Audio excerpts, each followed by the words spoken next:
कहानी है रामपुर गांव की, जहां के मर्द महिलाओं को हमेशा नीचा दिखाने की कोशिश में रहते। अरे अभी तक खाना नहीं आया, क्या मुझे एक और शादी करने की जरूरत है? नहीं जी नहीं, ऐसा मत करना, वरना मैं कहाँ जाऊंगी। खाना लेकर मैं अभी आई जी। गांव की पंचायत में भी फैसले हमेशा औरतों के खिलाफ ही रहते।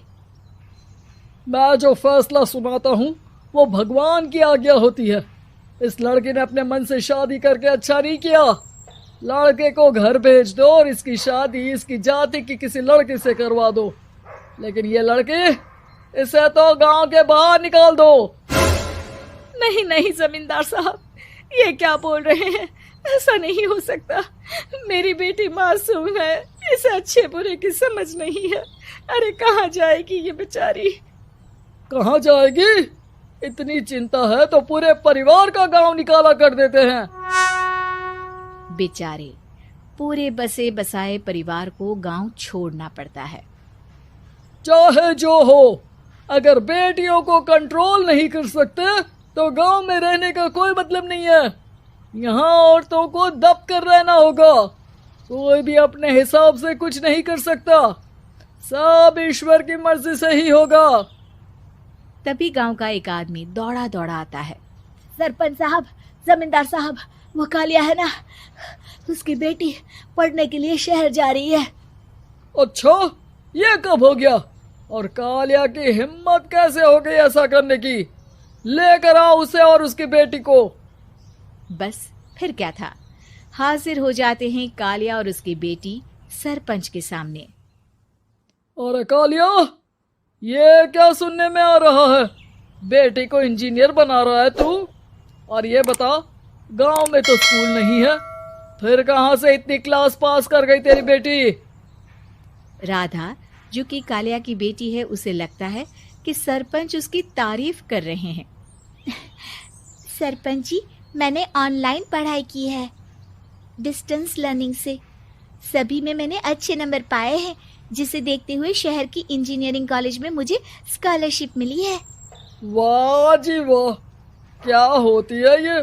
पहले तो ये बताओ, फिर आगे की बात करते हैं। पूरा गांव राधा की बात सुन रहा था और राधा बोलती जा रही थी। तो ऐसे मैं फ्री में एक अच्छी शिक्षा लेकर गांव में जो कुछ परेशानियां हैं, जैसे बिजली, पानी और इंटरनेट जैसी समस्याओं के लिए काम करूंगी। मैं गांव को शहर से जोड़ने के लिए पुल का निर्माण करवाने का प्रस्ताव रखूंगी। मुझे पूरी उम्मीद है कि जल्द ही हमारा गांव भी तरक्की की राह पर चल पड़ेगा। राधा की बात सुनकर सारे गांव वाले ताली बजाने लगते हैं। सरपंच को समझ नहीं आता कि वो क्या करे। चुप रह नादान लड़की, गांव के खिलाफ जाने के लिए तुझे गांव से बेदखल कर दिया जाएगा, वो भी पूरे परिवार के साथ। और हाँ, अगर ठीक से गांव में रहना चाहती है तो ये पढ़ाई लिखाई छोड़ दे। हम तेरे लिए गांव का कोई होनहार लड़का देखेंगे। तभी गांव का एक आदमी बोल पड़ता है। अरे नहीं नहीं सरपंच जी, राधा बिटिया जो बता रही है, अगर वैसा हो जाए तो हम लोगों को पैसा कमाने के लिए बाहर नहीं जाना पड़ेगा। हाँ जी, और ना ही कोसों दूर पानी के लिए भटकना पड़ेगा। हमारे बच्चे भी अच्छी पढ़ाई कर सकेंगे और आगे बढ़ेंगे, ना कि हमारी तरह खेती करते बैठेंगे। क्यों गांव वालों, राधा बिटिया का साथ देना चाहिए ना। सरपंच देखता है कि गांव राधा के साथ है तो वो चुप हो जाता है। वो घर आकर अपने सलाहकार से बात करता है, जो बहुत ही चालाक किस्म का इंसान होता है। अरे सरपंच साहब, आपको बहुत ही होशियारी से काम लेना पड़ेगा। एक बार गांव तरक्की कर गया, यहाँ के बालक पढ़ लिए तो कोई ना पूछेगा आपको। और फिर ये जो बेटा और बेटी है ना आपके, इनको भी आम लोगों की तरह ही जीवन जीना होगा। हाँ, लेकिन करे तो क्या करे? वो ना आप मुझ पर छोड़ दीजिए, बस मैं जैसा बोलूं करते जाइए। अगले रोज सुबह जब गांव वाले सोकर उठते हैं तो राधा के घर के बाहर और साथ ही वो लोग जिन्होंने राधा का सपोर्ट किया था, उनके घर के आगे लाल रंग से कल आऊंगी लिखा होता है। कल आऊंगी, यह क्या होता है? अरे यह तो खून से लिखा है, लगता है कोई भूत प्रेत या चुड़ैल का साया है। चलो सरपंच जी के पास चलते हैं। सभी सरपंच के पास जाकर उसे सारी बात बताते हैं। और ये तो बड़ी मुश्किल की बात है। चलो, मैं एक बाबा को जानता हूँ, उन्हें बुला लेता हूँ। सरपंच बाबा को लेकर गांव के घर के बाहर जाता है। ओहो, तो ये वो चुड़ैल है जो उन लोगों को निशाना बनाते हैं जो गांव को बदलने का सपना देखते हैं। वो गांव को ऐसे ही संपन्न देखना चाहती है। वो नहीं चाहती कि कोई बाहरी यहाँ का कायाकल्प करे। क्या तुम लोगों में से किसी ने गांव को बदलने की सोच रखी है? तभी राधा की माँ रोते रोते आती है। मेरी राधा घर से गायब हो गई है। अरे कोई तो बचाओ, मेरी बच्ची कहाँ गई?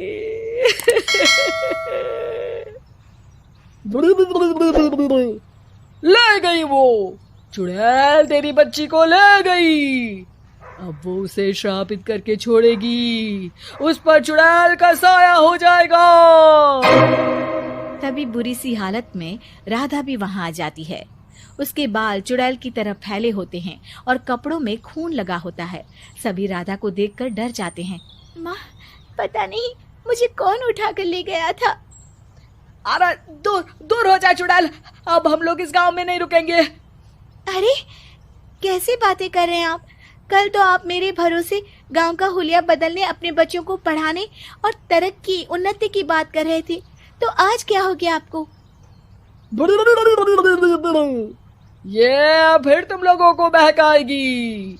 ये चुड़ैल गांव में आ चुकी है, ऐसे ही ये तुम्हारे घर के बच्चों को भी ले जाएगी। गांव वाले राधा को गांव से बाहर निकाल देते हैं। उसके माँ बाप रोते रहते हैं, लेकिन गांव वाले नहीं मानते। मैं भी अपनी बहन के साथ गांव के बाहर रहूंगा, लेकिन वो पढ़ाई नहीं छोड़ेगी। वहीं सरपंच के घर पर सलाहकार कहता है। देखा, सांप भी मर गया और लाठी भी नहीं टूटी। लेकिन अगले ही दिन सरपंच के घर के बाहर भी वही शब्द लिखे होते हैं और फिर सरपंच की बीवी कहती है, हमारी बेटी को किसी ने अगवा कर लिया है। तभी राधा का भाई वहां आ जाता है। अरे गांव वालों, मैंने सरपंच जी की बेटी को देखा था।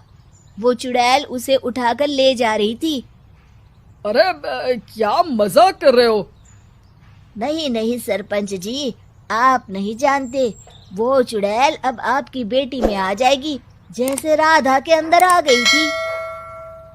तभी सरपंच की बेटी वैसी ही हालत में वहां आती है जैसे राधा आई थी। पापा, पता नहीं कैसे मैं गायब हो गई थी। चुड़ैल, इसके अंदर भी चुड़ैल का साया है, मारो इसे। अरे नहीं नहीं, इसे भी राधा के पास गांव के बाहर ही भेज दो। अरे चुप रहो, मेरी बेटी कहीं नहीं जाएगी और चुड़ैल बुड़ैल कुछ नहीं होता है।